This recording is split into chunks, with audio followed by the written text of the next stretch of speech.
Yes, and I think they want you to use the microphone. Indeed. So NASA, in fact, do not do it right, largely because of exactly the problems you're discussing. For example, crashing satellites into planets because we still use a broken measurement system the rest of the world got rid of.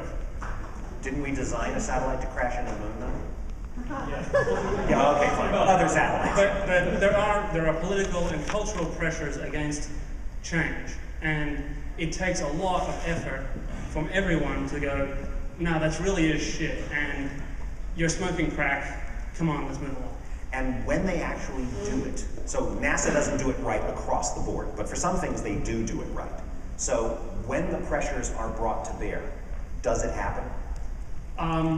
No, they decided to use a mixed unit for the constellation system.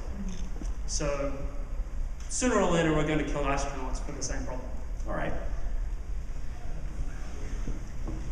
Dan, you make it sound so easy, but... Oh, no, it's not. But one of your earlier slides mocked IPv6 rollout as being something that'll never happen. It's not that easy. One of my earlier slides mocked? Well, the slide didn't, your commentary did. So... I never said it was easy. I think the real problem is that it's not about what's easy or what's beneficial or what's good. It's about where the incentives are. Yes. There are excellent incentives to maintaining security jobs. There are, and the good incentives, or the incentives we'd rather see in place, are outweighed by the incredibly strong incentives of keep on hacking and keep on spamming. So, fantastic talk, but you know, and this is more of a comment than a question. It's really about the incentives and putting them in the right place to let them happen. And inventing incentives is a lot harder than thinking of what the good things are that would make the world a great place. I agree with everything you say. Number one, it is not easy. Number two, there are great incentives to keep doing exactly what we're doing right now. And we'll always be employed. But if, right, hypothetical blue sky dreaming, if we changed the incentives, if we were to find new incentives, if we could tear it down and start over, we might have it better than we have it now. Sure, and so I think the incentive it's just planting the seed of thought. I think the incentive starts at home. It's important that every manager put incentives into place to automate yourself out of a job rather than be really good at manual control and things like that. Thank you. Hi Dan, major fan. You mentioned briefly Bluetooth viruses. I know somebody who... I'm sorry, I mentioned what? Fan. Hi. Hi. Bluetooth virus. Oh, Bluetooth, You mentioned thank you. Bluetooth viruses earlier. I actually have a friend who got a Bluetooth virus that then infected their Outlook, which unfortunately they were using Outlook. I just wonder if you have any experiences with that. I don't use Outlook. No. Like that you had to fix. Of course not. I deinstall it on every machine I ever have to touch. I have no personal experience. I have only anecdotal evidence. Yeah, me too, and it was horrific. Yeah. All right, thank you for a great And talk. I've seen movies of literally walk-by infections. It's nasty. Yeah. Actually, I do have a follow-up on the IPv6 issue. We were talking in a guru session last night with Mr. Chapman. And he's gave an illustration that IPv6 may end up being easier implementation than all of us probably fear, because he had a seamless usage of IPv6 without knowing it on a Mac environment. Do you have any comment on what your hopes and dreams are for IPv6 rollout? Well, the thing is, as a user, it should just happen. Security should just happen. Now, I know that practically we've got to get a little more in the loop, but as somebody who's going to build the server that is going to hand out the addresses, I need to get a little more information. So as a user, the Mac makes the interface beautiful. It just works. If your DHCP server or DNS server is handing out IPv6, it deals with it. And that's how it should be for individual machines. For us folks who are condemned to implement it, it's going to be a little bit harder, but I hope not tremendously harder. That seems to be the consensus, thank you. Yeah. Hi, Dan. There's an old truism in the software industry that says there's no problem that can't be solved by adding another layer of abstraction.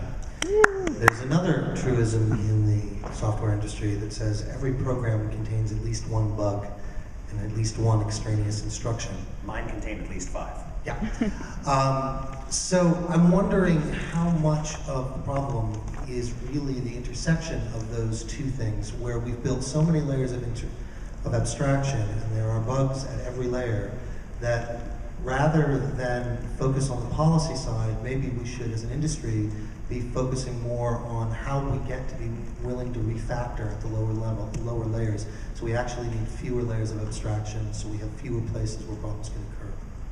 I think that's part of the tear it down and start over. So since I used email as an example, we've got email which will handle UUCP still and X500, and there are various layers of stuff there, and then there are layers of milters and filters, and there are layers of addressing schemes, and then there is a layer of secure communication which you can add in, and it's really a mess if we make a thing which has all the stuff that you would ever reasonably need, and really nobody needs UUCP anymore, and X500 I hope is dead. We get rid of some of the layers and some of the abstractions, and it's not easy, and I don't know how doable some of it is, but it's a goal to just say, okay, this is 15 layers deep and I don't understand the bottom few. What's going on in my BIOS? I have no clue, and I've actually gotten to read monitor code, you know, the stuff that controls the VGA on-off, and it was amazing to see how you could see at least 5 authors of the code, the last 3 of which did not understand what the first 2 had done, as they were adding menus on top of VGA control on top of this. People are crappy programmers and modify incredibly complicated things, and maybe we ought to have tests before we let people make changes. And the test is not, does it work in your test case, but can you code? Good luck with that one. Oh yeah, didn't say it was easy. It seems to me that there's a pendulum swinging that I've seen for as long as I've been in this Have an business. axe blade on it? Yeah.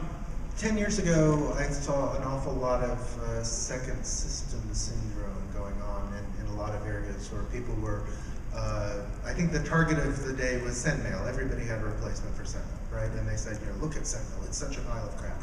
And you would make a replacement, it would look beautiful, and then you'd realize, oh, but it doesn't do this thing that's required. Oh, and it doesn't do this thing, and it doesn't do this thing, and this thing. And pretty soon you've got another seething pile of crap, and you've got to go and do another version that's going to be beautiful. And you know, the problem is that when people who are not, you know, waist deep in this see it, they think, oh, you know, we can do this much simpler. And then they get into it and they discover it's not as simple as they think. This is what RFCs are for, except RFCs are a tell me what you think about the thing that's already implemented and released in the wild, instead of here's a design, tell me what you think of the idea. Right, but I mean, it seems like now we're kind of, the pendulum is switched and we're now in kind of an area of incrementalism, right? I mean, Windows 7, Snow Leopard, you know, there's a lot of cases where people are taking, you know, existing things and trying to simplify them incrementally. Are you saying that we need to move over to the other side, or are you saying that we need to get out of that whole argument and just do something else? It's a complicated answer. There are some things which have so many layers of abstraction and so many hacks on patches, on tweaks, on feature additions, on, you know, whatevers, that we really do need to start over again. And I found this in my own code, where you write something and by the time you get to version 2, it's far worse than version 1 was. And version 3, which is a re-implementation of everything, winds up being pretty good, and then it has feeping creaturism in it also. At some point, you have to say, time to bite the bullet, start over again. Come up with a real design for a new system that takes into account all the features that